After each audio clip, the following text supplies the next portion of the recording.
اللهم وسع أرزاقنا وبارك لنا في أموالنا وأولادنا وأعمالنا وذرياتنا يا ذا الجلال والإكرام۔ اللہ کے نبی صلی اللہ علیہ وسلم نے ایک مرتبہ فرمایا، ابو ہریرہ رضی اللہ عنہ فرماتے ہیں، آپ نے فرمایا کل امتی یدخلون الجنت الا من ابا، میرا ہر امتی جنت میں جائے گا، میرا ہر امتی جنت میں جائے گا، لیکن وہ جو انکار کرتے ہیں وہ جنت میں نہیں جائے گا، وہ جو جنت میں جانے سے انکار کرتے ہیں، کیونکہ نبی کا اگر انکار کر دے تو امتی کہاں سے ہوا ہو۔ یہاں یہ نہیں ہے کہ نبی کی بات ماننے سے انکار کرتے ہیں، یہاں وہ آدمی نہیں ہے۔ یہاں کون آدمی؟ صحابہ نے اسی لیے پوچھا قالوا یا رسول اللہ ومن یأبا، اے اللہ کے رسول کون انکار کرے گا؟ ابن حبان کے الفاظ اور واضح ہیں۔ ابن حبان کی روایت میں صحابہ نے پوچھا کہ یا رسول اللہ ومن یأبا ان يدخل الجنہ، اے اللہ کے رسول بھلا جنت میں جانے سے کون انکار کرے گا؟ یعنی کم سے کم عقل آدمی کی ہو اور وہ واقعی وہ جنت پر ایمان رکھتا ہو، اس سے پوچھا جائے کہ بھائی آپ جنت میں جانا چاہتے ہیں، تو ایک عام مسلمان بھی چاہے کتنا ہی ان پڑھ کیوں نہ ہو وہ یہ نہیں کہے گا میں جنت میں نہیں جانا چاہتا۔ تو صحابہ کو اس پر تعجب ہوا کہ جب آپ نے کہا میرا ہر امتی جنت میں جائے گا، ہاں لیکن وہ جو جانے سے انکار کر دے۔ صحابہ نے کہا اللہ کے رسول جنت میں جانے سے انکار کون کرے گا؟ ہر آدمی تو چاہتا ہے جنت میں جائے، بلکہ فردوس میں جائے۔ تو اے اللہ کے رسول جنت میں جانے سے بھلا کون انکار کرے گا؟ اللہ کے نبی صلی اللہ علیہ وسلم نے فرمایا من اطاعنی دخل الجنہ ومن عصانی فقد ابا، جس نے میری فرما برداری کی وہ جنت میں داخل ہوگا، اور جس نے میری نافرمانی کی گویا کہ اس نے جنت میں جانے سے خود انکار کر دیا۔ جو آدمی، یہاں دیکھیے عمل بھی انکار کی فرع ہوتا ہے۔ بے عملی، اس حدیث سے کیا سمجھ میں آ رہی بات؟ بے عملی اگرچہ خاموش ہوتی ہے لیکن وہ خاموش اعلان ہوتی ہے، اور عمل نہ کرنا بھی انکار کی ایک شاخ ہے، اس کو آدمی سمجھتا نہیں جلدی۔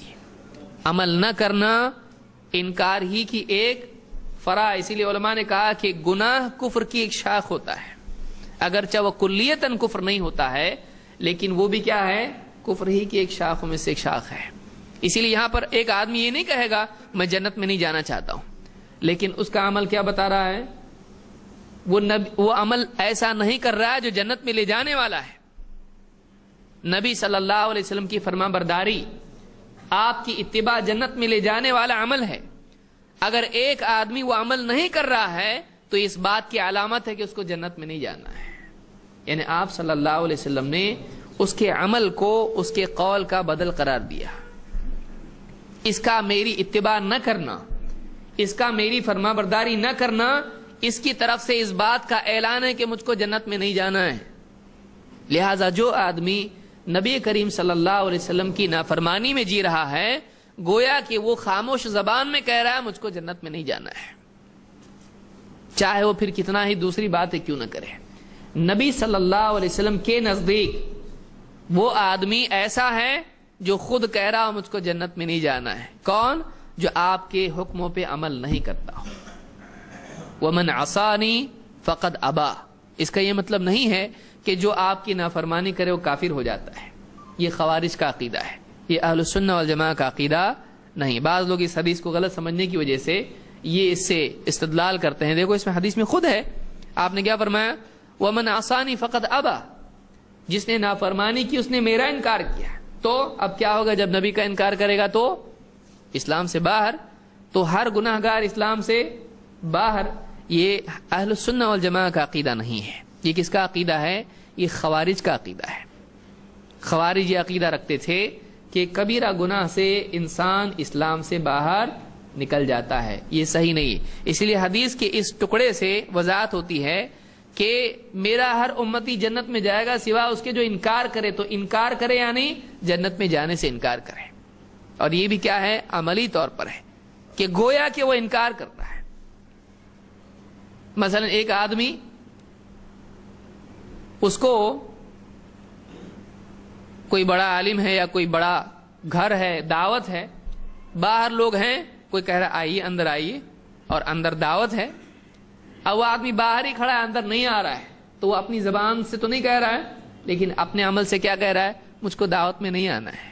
کیونکہ اگر آنا ہوتا تو بلانے پر آ جاتا, لیکن وہ آ نہیں رہا ہے, وہ اپنی جگہ بیٹھا ہے, اور اعلان ہو رہا ہے بھائی جس کو بھی دعوت میں آنا ہے اندر آ جاؤ.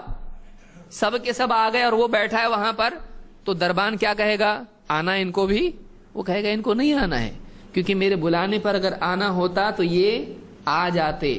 زبان سے کہا اس نے مجھ کو نہیں آنا ہے, نہیں کہا اس نے زبان سے نہیں کہا, لیکن اپنے عمل سے اس کا وہیں بیٹھا رہنا اور دعوت میں شریک نہ ہونا, اپنے عمل سے اس کا اعلان ہے کہ مجھ کو نہیں آنا ہے. یہی بات اللہ کے نبی صلی اللہ علیہ وسلم کہہ رہے ہیں کہ جو آدمی نبی کریم صلی اللہ علیہ وسلم کی پیروی نہیں کرتا ہے, آپ کے حکموں کو نہیں مانتا ہے, وہ اپنی زبان سے تو نہیں کہہ رہا, اپنے عمل سے کہہ رہا مجھ کو جنت میں نہیں جانا ہے. تو یہ بات معلوم ہوئی کہ اللہ کے رسول صلی اللہ علیہ وسلم کے حکموں کو ماننا لازم ہے, اور نافرمانی کی قیمت کیا دینی پڑے گی, نقصان کیا ہوگا, جنت سے محرومی ہے. جنت سے محرومی ہے کہ ایک آدمی اگر کتاب و سنت کی پیروی نہیں کرتا ہے, نبی اکرم صلی اللہ علیہ وسلم کی پیروی نہیں کرتا ہے, آپ کے حکموں کو نہیں مانتا ہے, تو ایسا آدمی اتنا بڑا خطرہ مول لے رہا ہے کہ اس کو جنت نہیں چاہیے. یہ بخاری اور مسلم دونوں میں حدیث موجود ہے.